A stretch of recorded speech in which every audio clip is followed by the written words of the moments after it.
one. Good afternoon, everyone. This is the meeting of the Intergovernmental Cooperation Authority for Harrisburg. Just a reminder for everybody, it is being recorded. Our meetings will be placed on our YouTube channel after the meeting is concluded. There will be a public record of the deliberations that occur at the meeting. So just remember that everything we say is going to be added to the recording. And with that, I'm going to turn it over to our chairperson, Audrey Carter. Good afternoon. And as I'm not going to repeat Jeffrey, yep, it's December 16th and it's coming down mighty hard all of a sudden. The members are here with the exception of Mark Ryan, who is joining us late. He had another meeting come up and I've not heard from Neil Grover. And so we will wait and see if he appears. Our first order of business is the approval of 2 sets of minutes, and I'll take them individually. The first are the minutes of our regularly scheduled monthly meeting of November 18th. I trust you've had a chance to review them. And if you have, may I have a motion to approve? So moved. Second?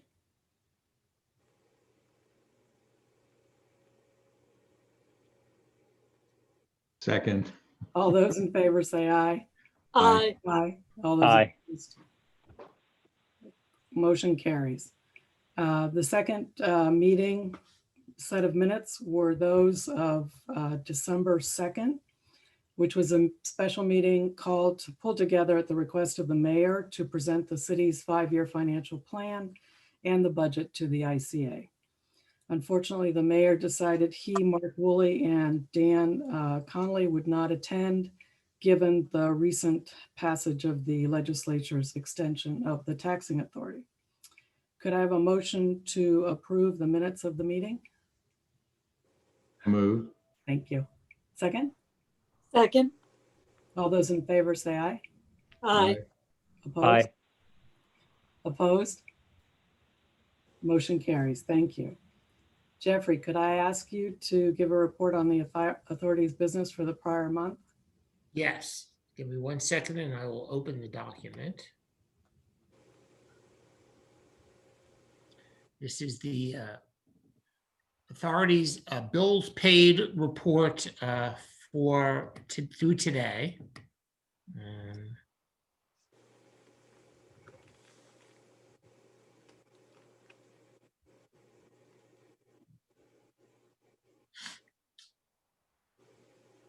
And the computer was slower at home than it is at the office.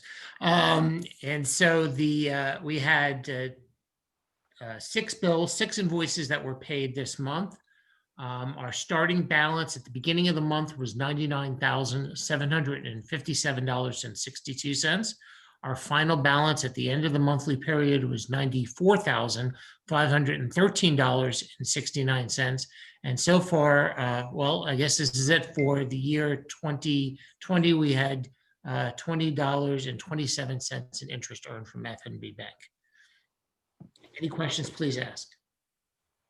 Thank you, Jeffrey. And I assume we will continue to track the state budget and invoice for the balance of our FY21 when we see that might become available. Yes. As part of my chair's comments, I'd like to reflect in the minutes that on December 3rd, Neil Grover sent notification to the authority that he was transferring his ex officio board seat to the office of the mayor. The authority responded that the act specifically states that the director of finance may designate in writing a representative of their office to attend meetings on their behalf. Thus, the office of the mayor would not be a substitute with the director of finance, an individual. The authority confirmed that it would continue to recognize Neil, the original representative designated by the director of finance, before his departure, until such time as a new director of finance is appointed. And we communicated that to Neil and to the mayor. Personally, I'd like to congratulate City Council on passing the FY21 budget earlier this week. It was marathon, according to Ben Allett, who I think calculated at least 11 or 12 hours. I applaud their encouragement to the mayor that he continue to be mindful of the pandemic and its impact on the economy and the citizenry of Harrisburg. Primary to their approval was the agreement that the city would curtail as many expenditures as possible into the second quarter of the year, that would be calendar year 21, when we can all see more clearly what the lingering impacts of the city's revenues might be as a result of the pandemic. This is also our first meeting since the legislature approved the extended enhancing taxing authority for the city of Harrisburg. This really does play an important part in supporting the city's fiscal recovery. We, the authority, remain dedicated to our mission under Act 124 to assist the city in strengthening its finances, to pursuing operational excellence, and promoting economic development. As part of the mandate of the Act, we require annual updates to the city's 5-year financial plan. We had the initial plan submitted last year, and we granted the mayor, and we had several extensions because originally we were going to have it was supposed to do before year end 2019. We realized that was probably not the most appropriate timing to get everything done.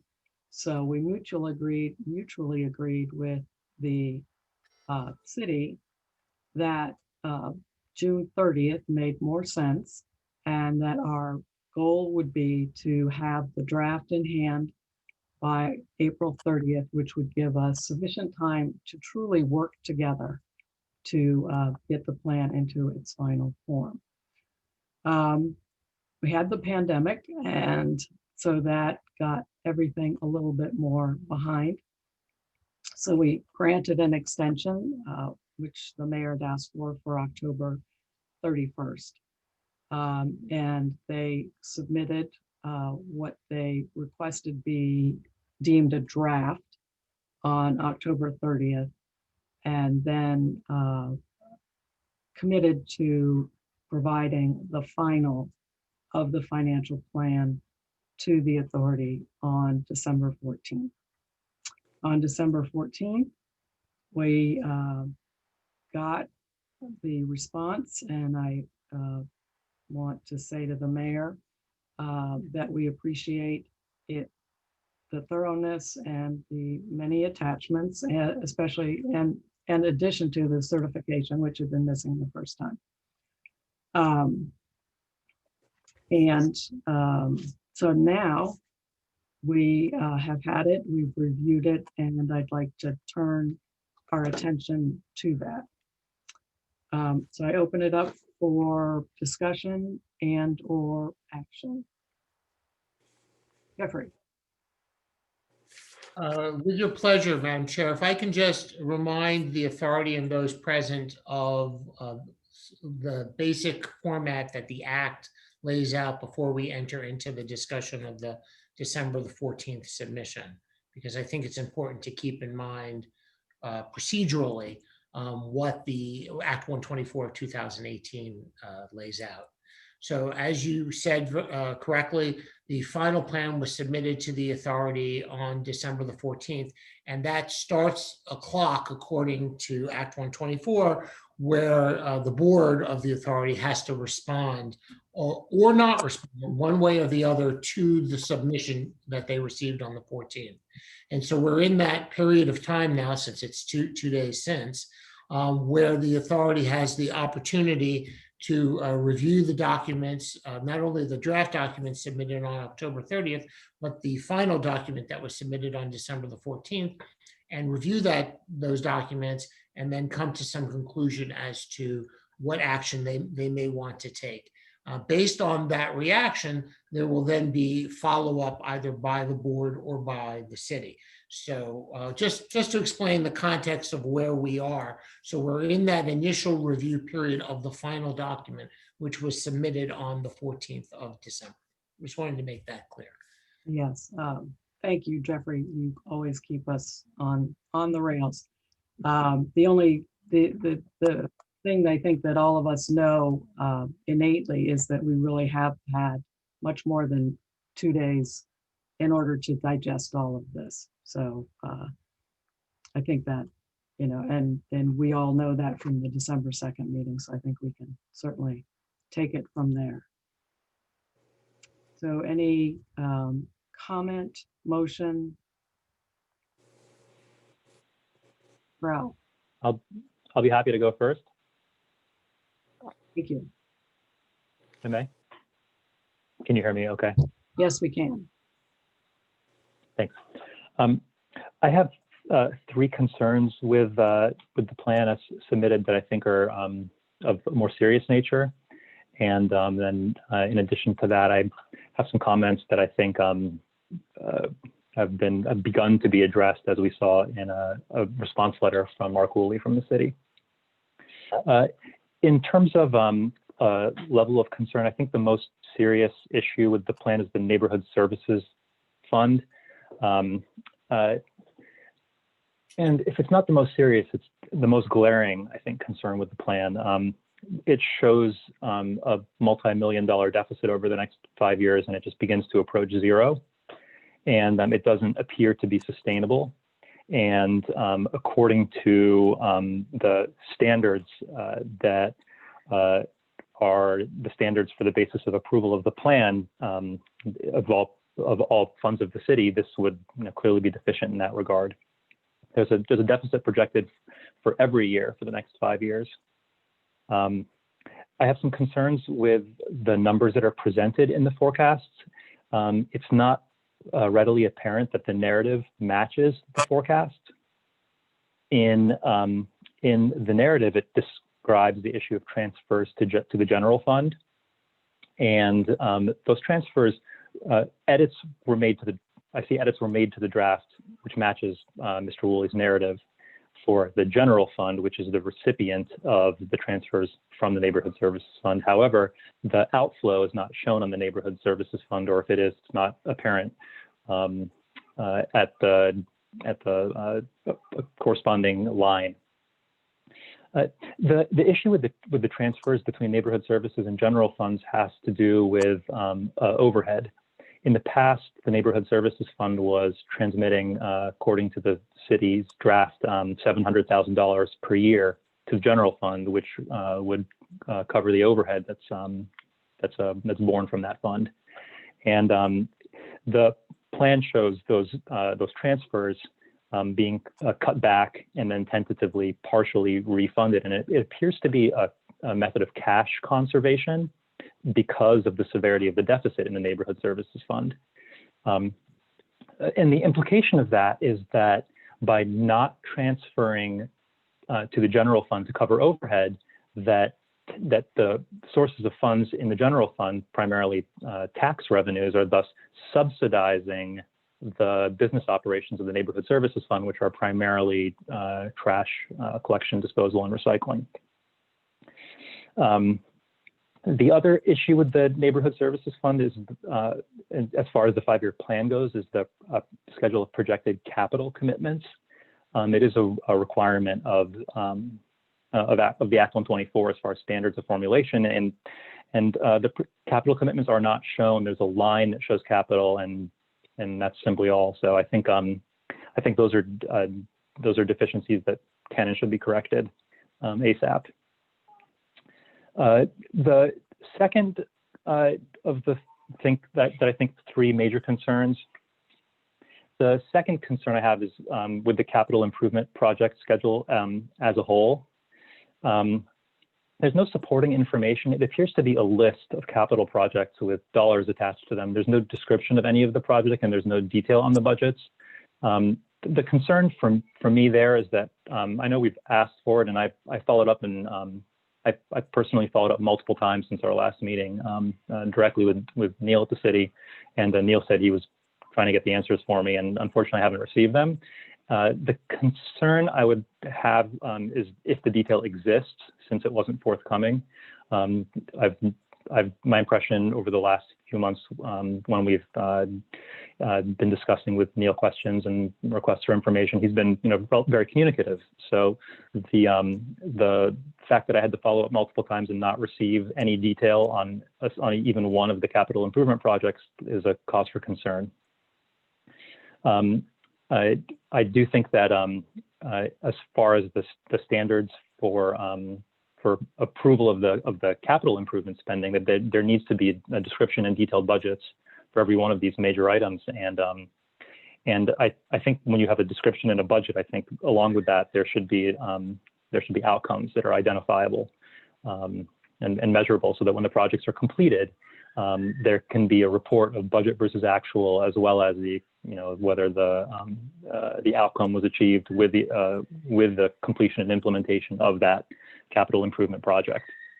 I think those are essential for capital improvement projects, and I think it's especially essential for the city of Harrisburg. The city does not currently have access to credit markets for capital spending and is using its fund balance.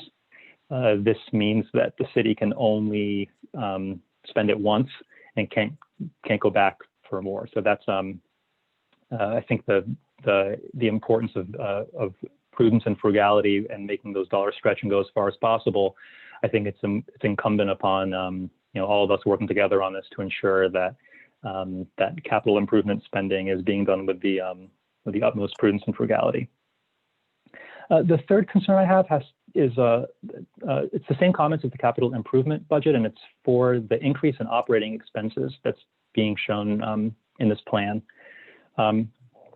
The plan from 1 year ago versus today has shown a significant increase in operating expenses, and it appears to be a number of new initiatives. And these new initiatives seem to have been created relatively abruptly. I know we requested detailed information on the spending and the rationale behind increasing spending, and including it specifically. There's a proposed community services division that the plan proposes creating and funding going forward. It's not only the spending and it's also an increase in headcount. The previous approved plans said workforce levels were presumed to max out at 462, and now it's added 50 positions essentially permanently for its plans going forward. I think the abruptness of it caught me off guard, and as you know, we submitted comments to the city requesting specifics, and it doesn't look like the response. I'm looking at Mark Woolley's response letter. It doesn't appear to contain any specifics. It appears to contain what are laudable goals in improving police and community services in the city of Harrisburg. It doesn't appear to address any of the underlying issues, which are the detailed budgets and the descriptions of what the spending is going to achieve, and also the measurable outcomes. I think those were. I think the wording of the request, if I have it correct here, was budgets, benchmarks, and goals. And so I think there needs to be a benchmark. I think with the proposal of spending, there needs to be a clear understanding of what it's aiming to achieve, so that can be measured against. I'll note on the same topic. It was a few months ago that we did approve a revision to the plan, and it was only a few months ago that the request for revision to the city's 5-year plan stated that the most important thing to do for public safety was to increase to renegotiate and extend the union contract in order to increase compensation to help recruit officers, and that was stated to be the most important priority. This appears to state that there's something else that's jumped to the top of the list in front of the line for spending with regards to that same public objective for health, safety, and welfare regarding policing services. I think the abruptness of that change is concerning, and I think where our mission is to help ensure proper planning procedures are in place, I think that as part of due diligence, that needs to be verified. And I think that needs to be verified fully more. And I think the response in Mr. Woolley's letter is really a summary and just a start, but those benchmarks have to be identified, and they need to be fully fleshed out. Those are, for me, I think the three serious defects pertaining to the 5-year plan that was submitted. In addition to those, I have some observations I'd like to include that I noted from the plan. I noted that on the draft that the city stated that there were streamlined processes that was a priority during the COVID pandemic for supporting local businesses. That line was deleted in this submission, and it removed the reference to streamlining processes. I mean, I think I'd asked for any detail on what processes were streamlined and have not received a response. I think that would be incumbent to follow up on. Also, it states on page 5 that overall revenues increased 19% from 2016 to 2019. The numbers presented on that table increased 4.7%. So I'm looking for an explanation and if needed a correction to those numbers. They're projecting ground lease payments returning to 50% in 2022. I know that the structure of the waterfall payments is relatively complex, and to get a 50% restoration of those, my fear is that projection is not taking into account the formula for the waterfall payments and might not be realistic. And it is not a small number, and it's an important issue for the city. I think on page 9, there's an issue transfers from other funds, and I think it's important to establish what is the cost of overhead for the Neighborhood Services Fund that the general fund has been bearing. Is it $300,000, which is the proposed restoration in the future, or is it $700,000, which is the number in the past, or is it something in between?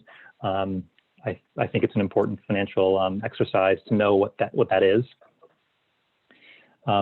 The city is proposing to redirect park payments, which are, I believe, $400,000, and redirecting those to the general fund.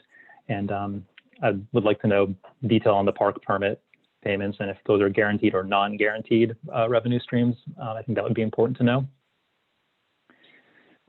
I noted that in Mark's response letter, there were some questions regarding initiatives that seemed to be, it was under a list of initiatives, but the initiatives appeared to be missing. And Mark's letter seemed to give a good list of initiatives, and I believe those can easily be incorporated into the plan. So I would recommend those be added in. The initiatives were under the topics of procurement, information technology, improving collection rates in the city. This relates back to my big concern with the Neighborhood Services Fund, and it's on page 11. On page 11, it states that Steelton pays Harrisburg a flat fee, and that appears to be inaccurate since Harrisburg sends individual bills and has been handling thousands of individual invoices over the course of the last year with Steelton, so that appears to be inaccurate and can be corrected. We also asked for revenue and expense detail for the Steelton Services Agreement, and we got a report submitted from Mark concerning that. And the report on the revenue side appears to just be a summary. It's a gross number, and I believe the detail should be provided on those. And it also shows an admin fee totaling, year to date, $10,865. According to the Steelton contract, that admin fee is not revenue for the city. It's collected on behalf of the borough of Steelton and then remitted to Steelton. So if it's being shown as revenue here, then it should be deducted as an expense or not shown as revenue. And it appears to be showing up under revenue, but not expense. And that amount can be corrected. The operational costs for the Steelton Services Agreement, just on the face of it, they seem to be completely faulty.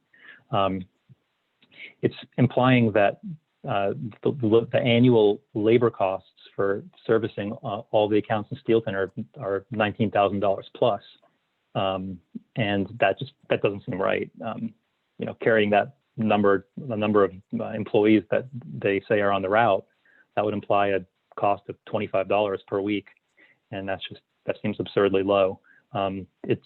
It seems like there is an issue with the presentation of operational costs there for the Steelton Services Agreement, and that should be clarified because as part of the 5-year plan, they're making a representation of the estimated income from the Steel and Services contract, and this doesn't appear to be representative of the actual income from that contract. And I think that as a matter of very important priority to be corrected, so there's proper understanding of the financial consequences of this arrangement. On page 18, under the annual debt service summary, there appear to be a couple discrepancies. The total on the 2020 total of 10.7 million doesn't match the total on page 13, which is 10.2 million, and that can be explained or corrected. I noted that the annual debt service increased by $2 million on this table for the same Series 97 DNF bonds, and I was looking for an explanation for that. In the plan that was previously presented, it was $6.6 million roughly, and now it's $8.6 million roughly. So if that discrepancy was a result of a clerical error, I'd like just clarification on that, or if something else has changed. On page 22, there is an annual debt service comparison. It doesn't seem to quite match the narrative. The narrative references $2 million payments in 2021 and 2022. And in fact, the $2 million payment is shown in 2021, but it's not shown in the following year, 2022. So I'd like a clarification to make sure that that table that's presented is accurate. Regarding the capital improvement projects, those are on page 26. I'd mentioned, I believe we had requested supporting information in detail on all of those, and that has not been provided. A requirement of the Act is that there must be a proposed source of funding identified for all projects. There's a table identified as general fund transfers. So the general fund transfers would obviously be funded from the general fund, but there's a series of projects that are called funded projects, non-general fund transfers. The proposed sources of funding would need to be identified for all of those projects. Finally, on the capital project funds in Appendix B, they didn't quite match up with the budget sections for capital improvement projects that were in the prior sections in page 20 something. And I want clarification on those to make sure those budget numbers match up. So without without elongating my comments any further, thanks for the floor time. Those are the observations on some of the specifics of the plan to go along with, for me, what are the major concerns.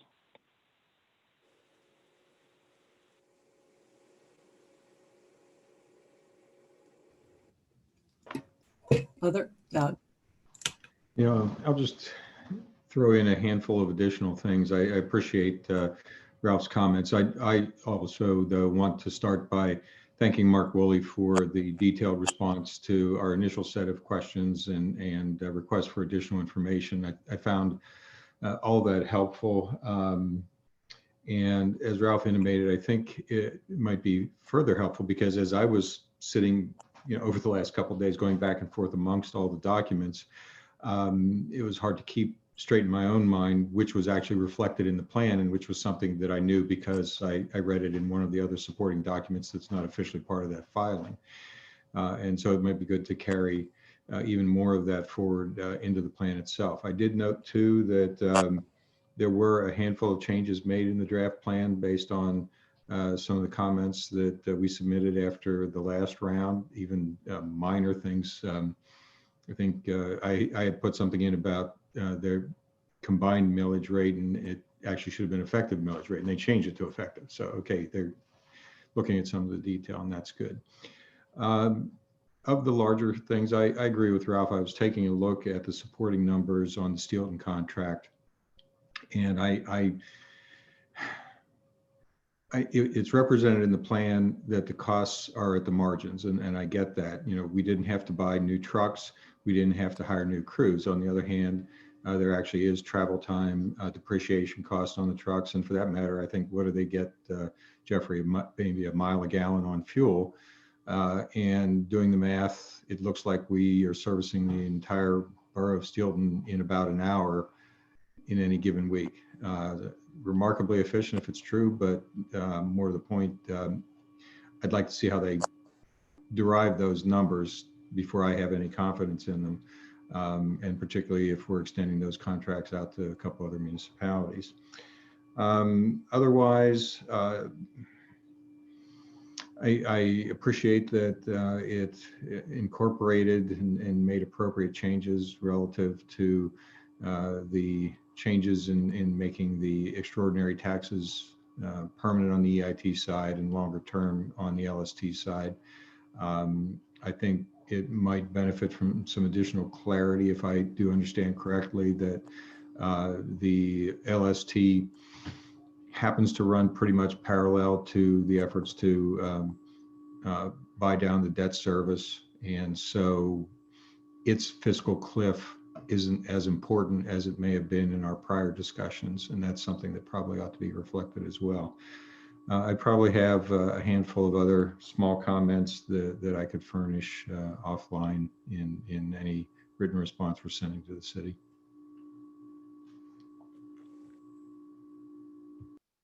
Thank you, Doug.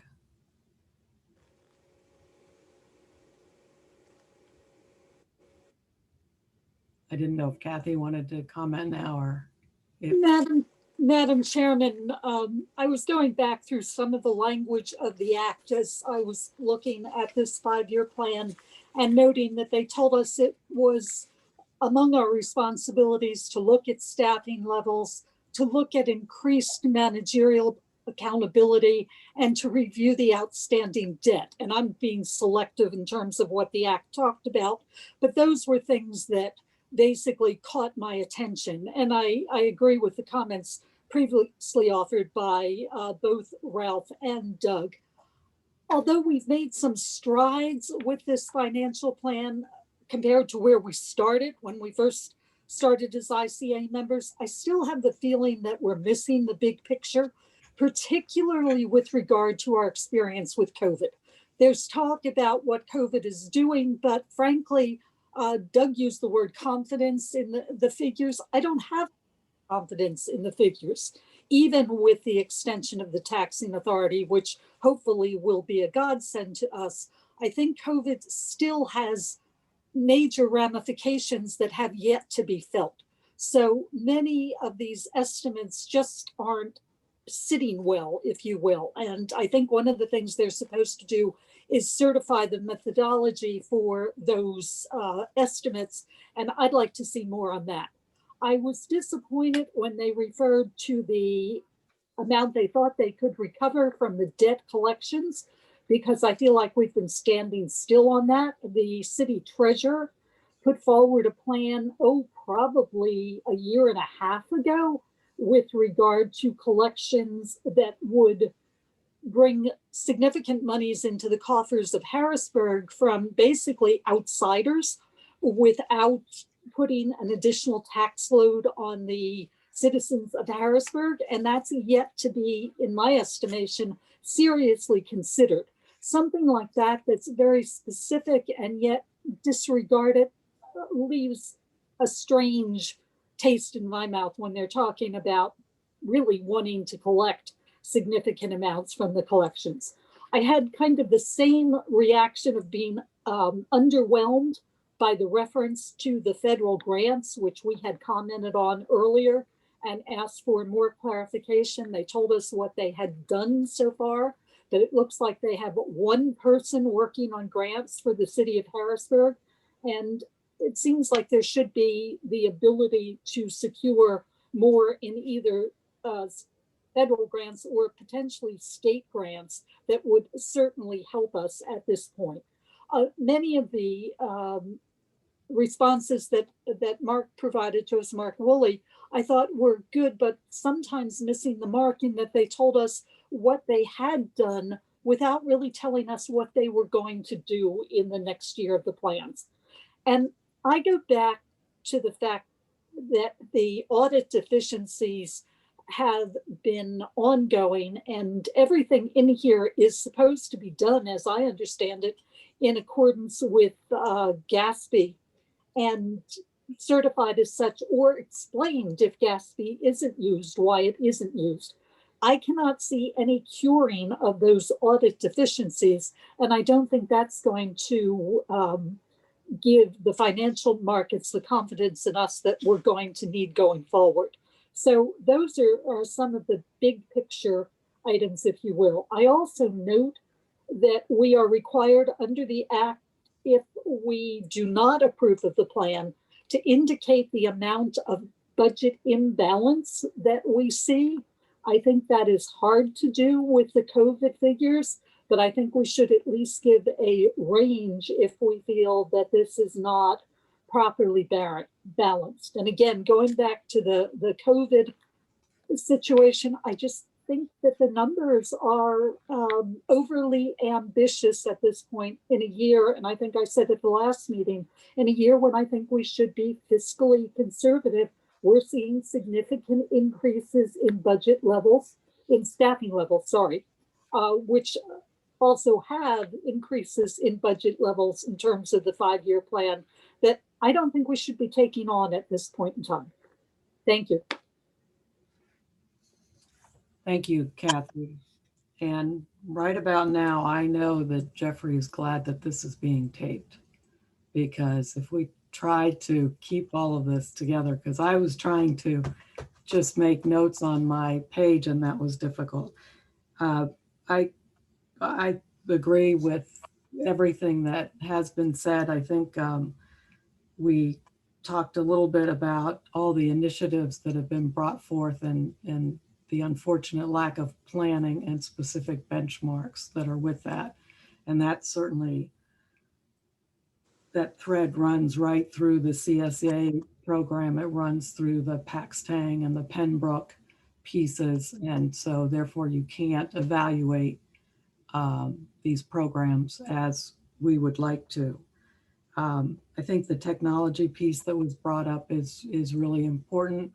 We did hear at one of the budget hearings that they're replacing all the modules that run the financial pieces, including the treasurers.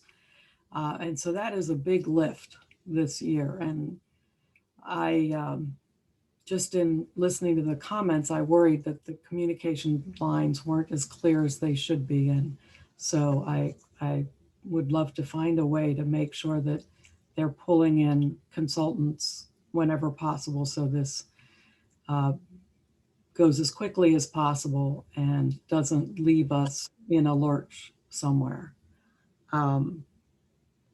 Another piece that isn't in the plan that I would want to emphasize is the need for a director of finance to put all energies toward recruiting that person, because they become pivotal to a lot of the planning and the tracking of all these funds. But as Doug said, I do appreciate all the information we got. I also agree with Kathy that the information was great, but it was sometimes not on point. And so that made it a little frustrating. But hopefully we can find ways to go around and get that information.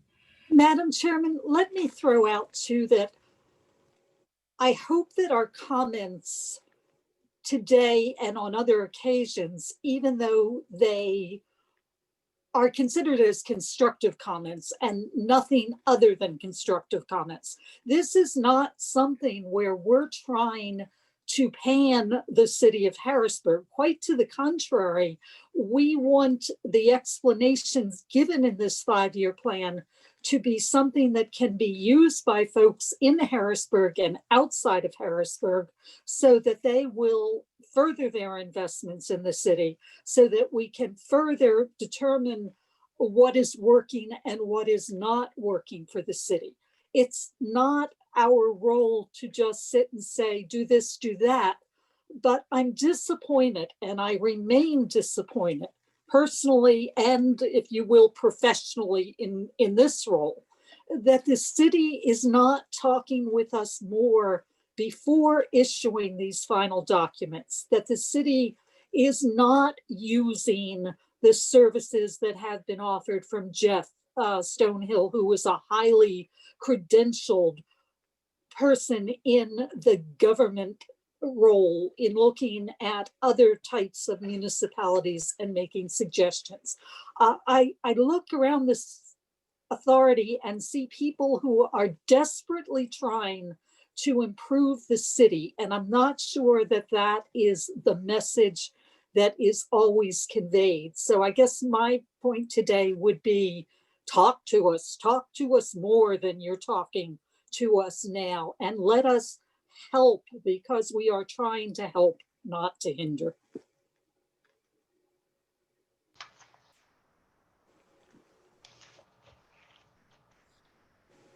I was wondering if I could respond on a couple points additionally. First, I agree with Kathy's comments that the impact of COVID is something that's remarkably difficult to gauge now. I was heartened that at least for the most critical funds, the parking in particular, to a lesser extent earned income tax, they didn't pretend to indicate any recovery in 2021, and instead said 2022 would be the earliest.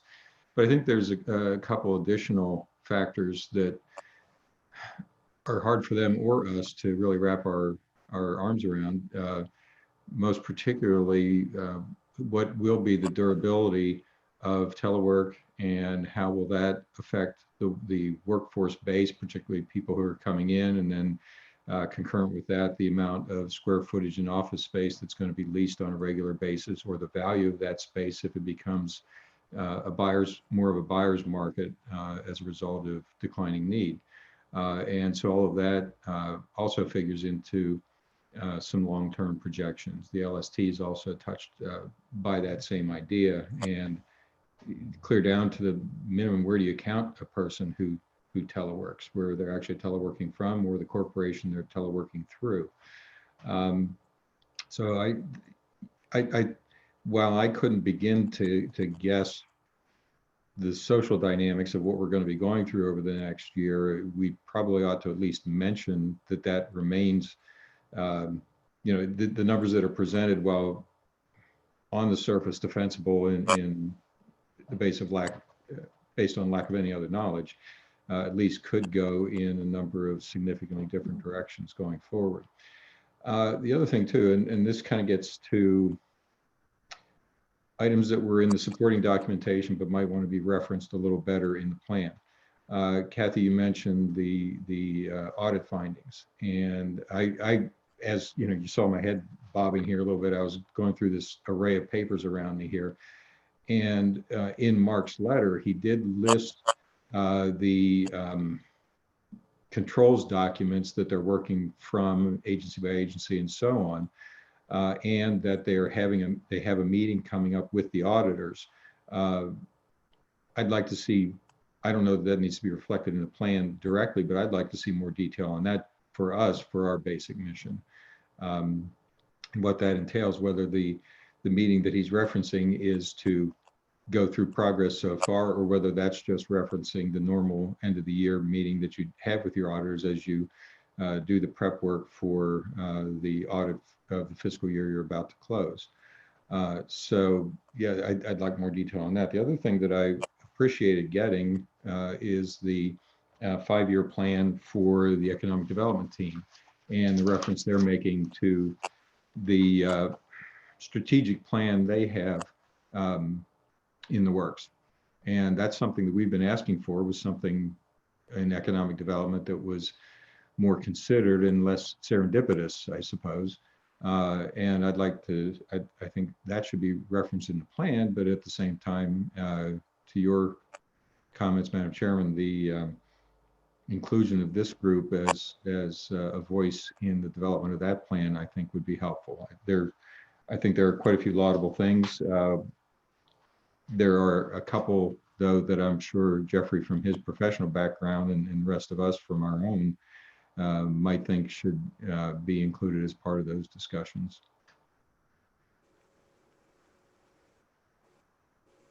Thank you. And I do also, Kathy, thank you for those comments.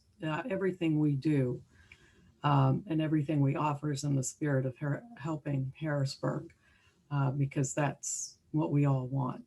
So thank you for reminding us all about that. So we have a document, we've discussed it, and I'm sure there are other things that we can add if needed in a comment letter. We have the ability to take action on the plan today, and I open that up as an option. Jeffrey? I was just gonna, once again, just refresh everybody's memory to what the act says, if that's okay with you, Madam Chair. The act says that not more than 30 days after submission of the financial plan and a proposed operating budget, the authority shall determine whether the financial plan projects balanced budgets based upon prudent, reasonable, and appropriate assumptions as described in this section for each year of the plan, and that the proposed operating budget and capital budget are consistent with the assumptions as described in this section for each year of the plan. If the authority determines that the criteria under the financial, under that description are satisfied, the authority shall approve the plan. So the action is to approve the plan. Further on, it says the authority may disapprove the plan. If the authority disapproves the proposed financial plan of the assisted city, the authority shall, when it notifies the assisted city of the authority's decision, state in writing in reasonable detail the reasons for the disapproval, including the amount of any estimated budget imbalance. And then the assisted city has 15 days to apply to that notice of disapproval. So those are the options as laid out in the act. Right. Thank you, Jeffrey. That's a good reminder. And so again, I think we sit here with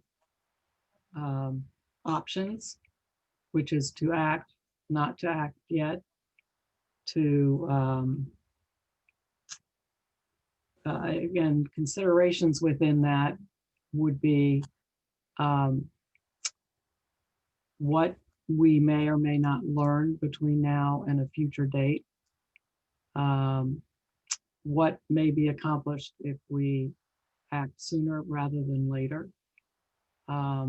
We are, again, I've referenced it a couple of times, we just, because of the pandemic, which has turned everything upside down, it certainly has turned upside down all timetables, because not only right now, the poor city is facing approval of its audit for 2019 as it closes the books on 2020 to start its audit on that year.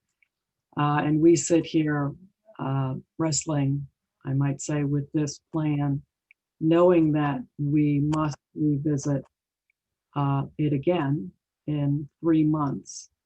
And so I would encourage us to make sure that we try to cover as much ground as we can, so that we keep everything moving forward.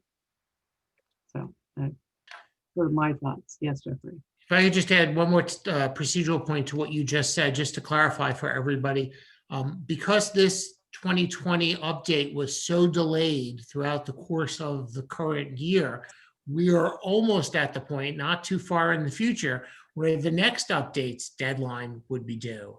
The mutually agreed upon date for the draft submission of the next plan, not this plan, but the next plan, is April 30th of 21, correct? Yep. So here we sit at the end of December of 20, and we're almost getting 4 months from now, the requirement that the next plan be submitted, because the COVID and circumstance delayed the plan until now. So we're in an interesting place where this document, whether it's approved, disapproved, or approved by lack of action of the authority, which are basically your 3 choices, are soon going to be abutting the next document in the cycle, which is the 21 update that's required from the mayor. Interesting and unfortunate timing. Well, consider that on the bright side, I think we can look at this we can look at today as a nice benchmark, hopefully to establish a rhythm with the city in terms of working together on the formulation of the periodic submissions, reviewing them appropriately, and getting them, officially approved, so the city can keep moving forward in terms of its progress.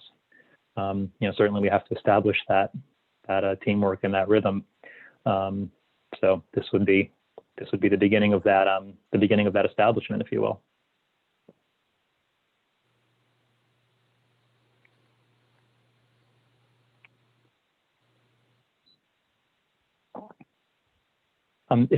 If Madam Chair, if I may, I'd be happy to present the motion. Thank you. By the way, my video froze, so I'm relying on audio only right now. If someone raises a hand at me, I wouldn't see it. Okay. I would like to make a motion. I'd like to make a motion to disapprove the plan for the specific reasons. The first one is it's deficient in meeting the standard of Act 124 for projecting a balanced budget for all of its major funds. The Neighborhood Services Fund is projected to run a deficit every year for the next 5 years, and that doesn't meet the standards. So that would need to be corrected, and I believe there may be some additional cleanup necessary on the forecasts portion of the Neighborhood Services Fund, because it doesn't fully appear to match the narrative provided along with the forecast table. Also, the requirement is to include a schedule of projected capital commitments. And although there is a line under Neighborhood Services Fund showing a couple, over the course of the next 5 years, several $1 million of capital spending items, the schedule of the commitments has not been provided. And I believe that would need to be provided. In addition to that, the Act does say that the authority works with the city in regard to formulation of the plan and prescribes supporting information that's required. And I believe we've tried to do that. And I believe to date, the supporting information that's missing specifically would be one with the capital improvement projects. I believe that we had requested not just a list of projects, but full detail with budgets and descriptions of all the capital improvement projects and explanations tying together some of the representations in various parts of the plan where the totals don't add up. So I think we're looking for the supporting information to meet to meet that standard, as well as for the increase in operating expenses. The increase associated not with inflation and not with rising costs, but increase associated with new initiatives for which supporting information has not been provided as requested. So for those are the three things I'd like to kick it back with specifics for the reasons of disapproving. While we're there, we do have the power of the specific power and duty to make recommendations. And Doug and Kathy and I, and you, Madam Chair, and I all had some specifics that were more along the lines of recommendations. And I would be pleased to include in the motion that we could also include a series of recommendations to go along with it. And if those suggestions, I think some of those will easily, such as the items that are in Mr. Woolley's thoughtful letter, that can be incorporated into the official plan document. And some of the items, if they don't appear to make it in, we can figure out a way to work together on those recommendations, and hopefully they are valuable and of assistance in the fiscal recovery and the progress of Harrisburg.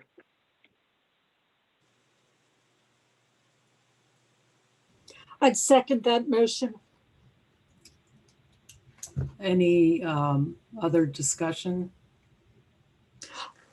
Yes, Madam Chairman. I believe that the plan that we saw as the final plan was an improvement over the initial plan. I hope that the draft plan.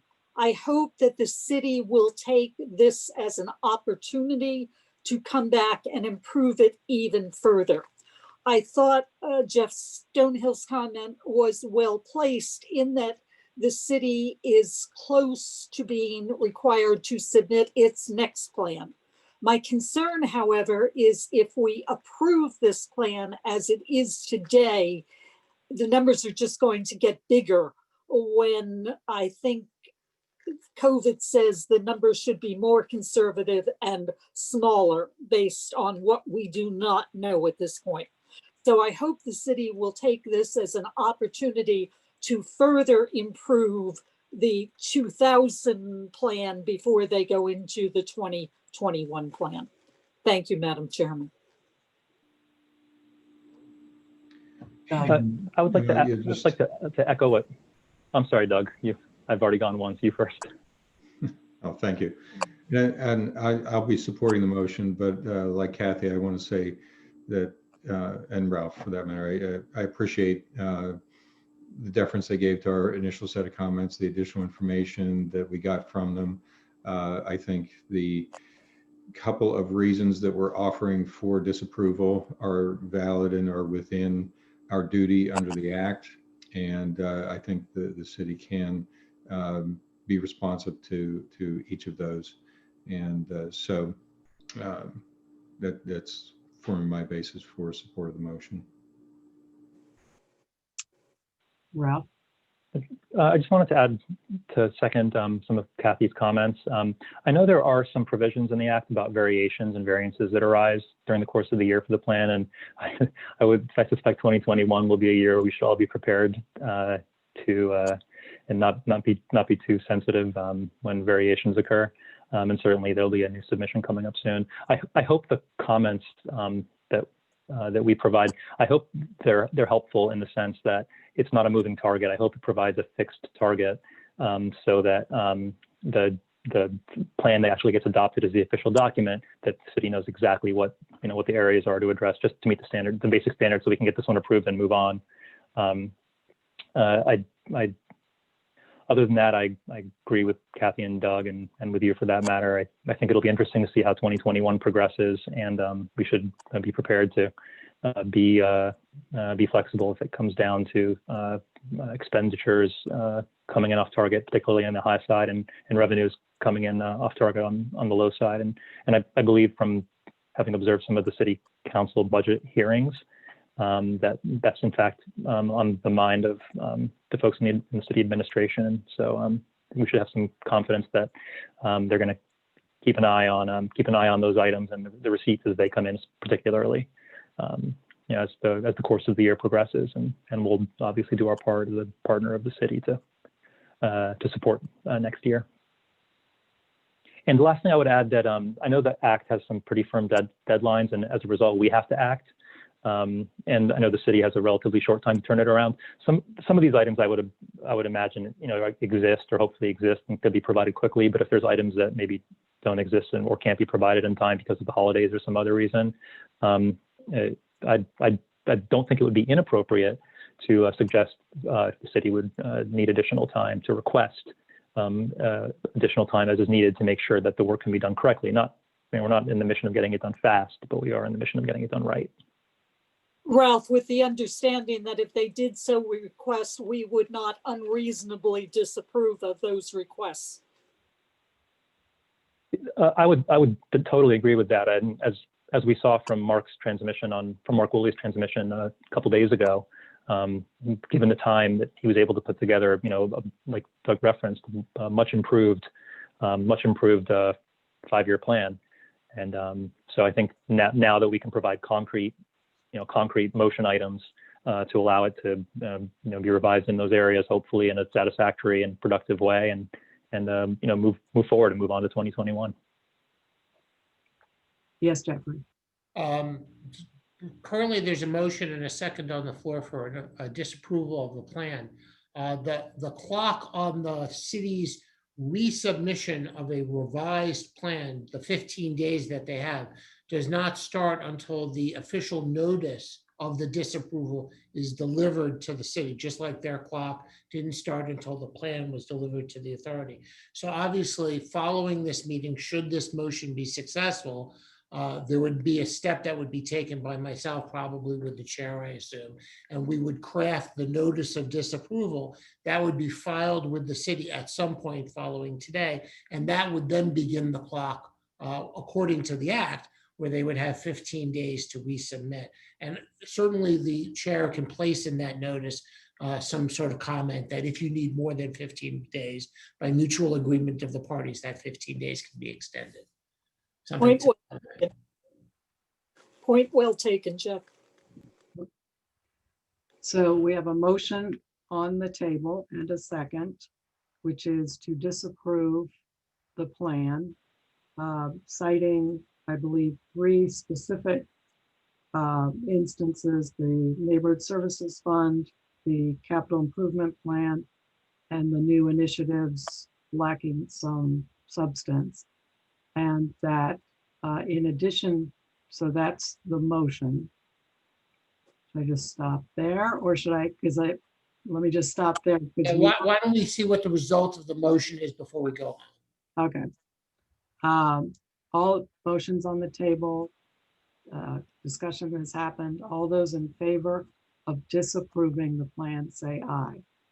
Aye. Aye. Opposed? So the motion, Unanimous. this plan is unanimous. It's disapproved. And I think we have, just in the recent discussion, framed up how we want this communicated, which is that it is meant to be constructive, that we are wanting a good product, not a rushed product. Therefore, we will be considerate of requests. And above all, from my perspective, I want to encourage constant communication, and specifically through Jeffrey, so that if there is any clarification, it can be gotten immediately.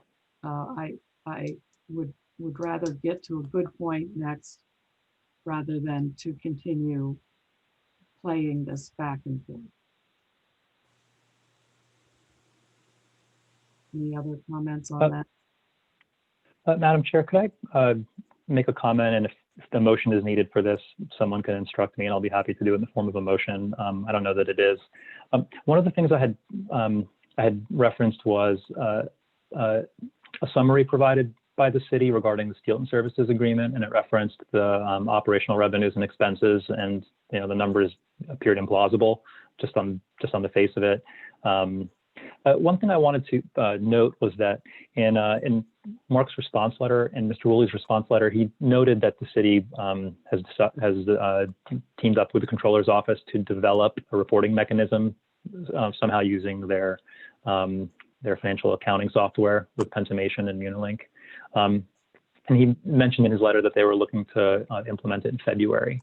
Frankly, that's what I was hoping for when we asked for, financial summary of the Steelton Agreement. I was hoping that it would already be that form of report, and it appears that it took some labor to create the report that was given to us. It doesn't appear to be accurate in the first place. I would like to strongly recommend that Mr. Stonehill, that Jeffrey work directly with the appropriate person at the city, who, if that's Mark Woolley, so be it. Just really, it's important, I think, and really critical that Jeffrey work directly with them, since Jeffrey, as we know, is versed in generally accepted accounting principles that are applicable here, so that we can make sure that the reports that Mr. Woolley is providing, meet the appropriate standards, and just to hopefully spare the efforts of having to, resubmit a report for the reason that the presentation might be wrong or could have been avoided if there had simply been some communication prior to the initial submission of the report. So I really want to really strongly recommend that Jeffrey work directly with him before that report is resubmitted in the correct format. And Ralph, I would like to add to that. I have been asking, and so far I have not yet seen it, for a listing of increases that are required under the various collective bargaining agreements, and in terms of dollars in a given year. And I'd like to expand that to include any other contractual things that we have to pay, so that we're sure that those are included in the figures that we're seeing, because those are very, very basic things that, to me, should be the starting point for any financial plan or any budgeting. And I think that is spot on. I think one of the things we must make sure we're able to accomplish this year is more regular reporting, so that we can stay on top of issues that come up and that we can get responses to questions like that, Kathy, as they come up, and that you're also informed as we begin to enter new agreement discussions, what may be on the horizon. Yes. I don't think it needs a motion in a second. It's clear in the act that they're supposed to use the resources of the authority in the development of plans, not just in the review of plans. So I think that's part of the mission of the ICA, is to help, whether that's all of us or individually me, it's irrelevant. That is partially why we exist. So I don't think we need to take a second action on that. And I would hope that if sometime in the near future they were to name a new finance director, that might actually help facilitate reporting and communication, because I can't imagine that a finance director whose job it is to manage the finances of the city wouldn't have the exact same questions that all of you have had about the exact same things. They'd want to know, they'd want to see those reports themselves. So it's my optimistic hope that once they find a new finance director, that will improve tremendously their ability to both answer our questions, but also to study some of the important issues that you often bring to light in these meetings. So that's my thought. Great. So we have our mission ahead, and we will move quickly on that objective.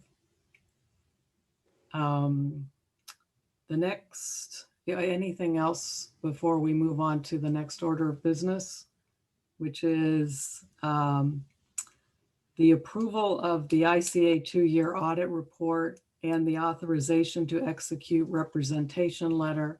And I said to Jeffrey earlier, I'd like to add to that authorization that Jeffrey and I can execute the Section 207 report to the legislature, which is due December 31st, to the 4 appropriation leaders in the General Assembly. Now I'll turn it over to you, Jeffrey. Thank you. I assume everybody has received a copy of the report from ZA for the year 2 audit, which ended several months ago. The year 2 of the authority ended several months ago. It was a clean review. There are no issues to bring to your attention. We do fully comply with general accepted accounting principles.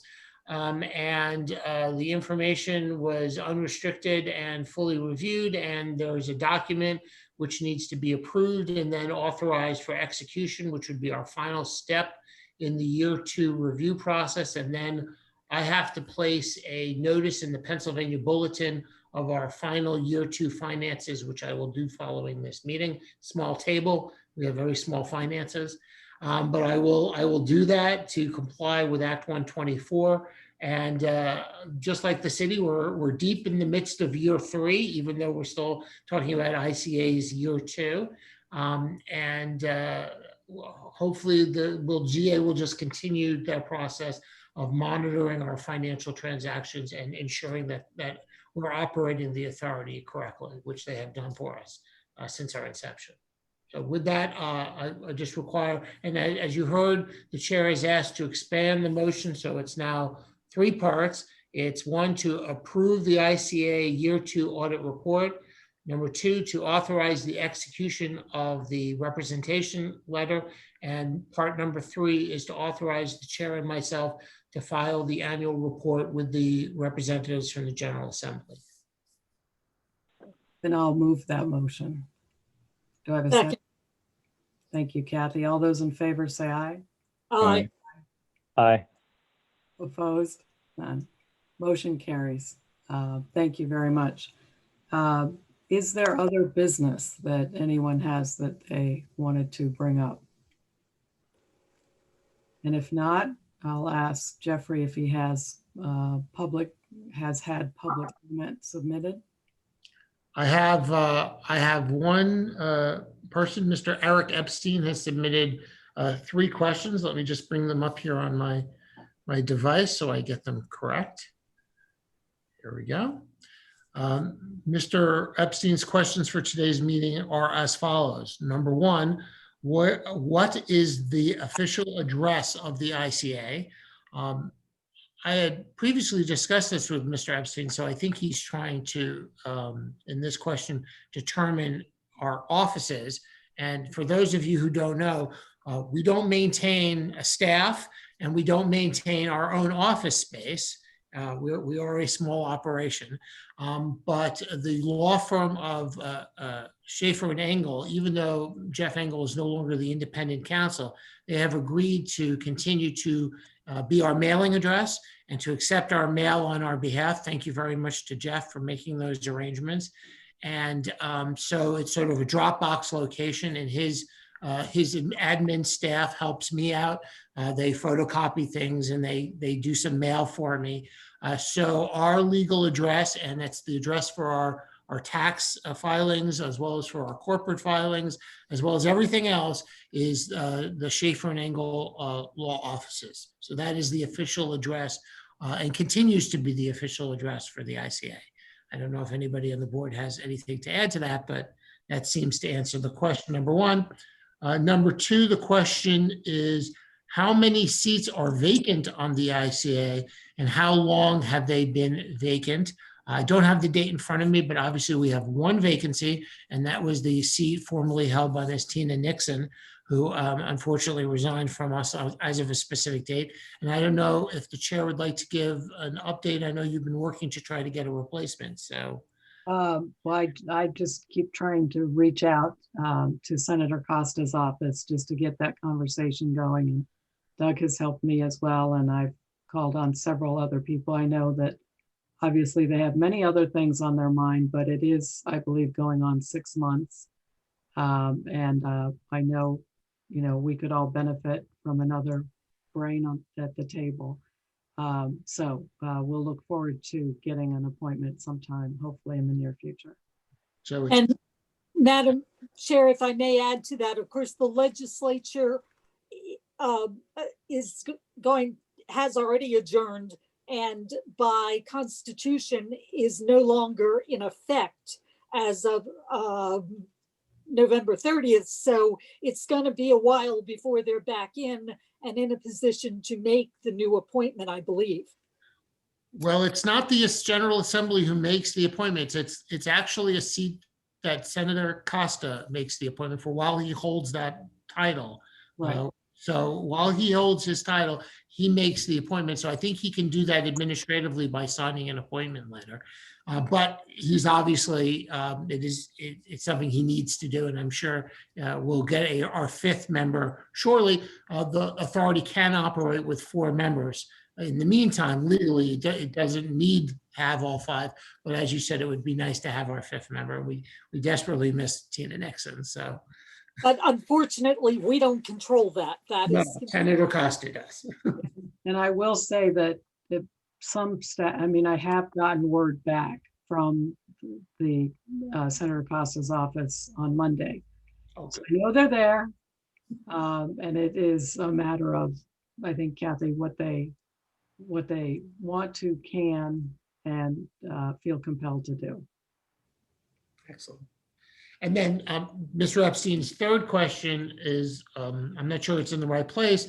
It says, what is the ICA's plan for revenue generation after the enhanced taxing authority status is removed by the state legislature? And of course, that may not be a timely question because, as we know, it's been greatly extended as of recently by act of the General Assembly. And number 2, it is not the place for the ICA to come up with a plan, but rather to evaluate the administration's plan, the mayor and his staff, their plan, once extraordinary taxing authority sunsets. So I will explain that to Mr. Epstein in response to his question. And those are our only public comments for today's meeting. Thank you.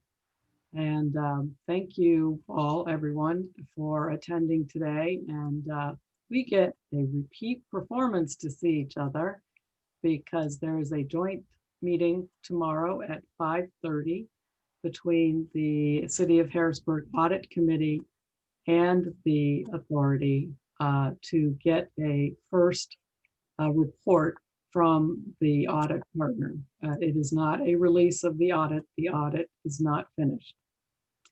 So that will be tomorrow. I'll be there.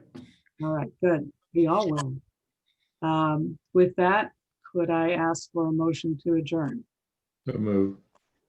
Anyone want to Second. how much snow has fallen? Meeting's adjourned, but how much snow has fallen while we've been in here? A lot of snow out my window. Yep, we got a few. All right. Well, go make a snow angel, and thank you again, everyone, for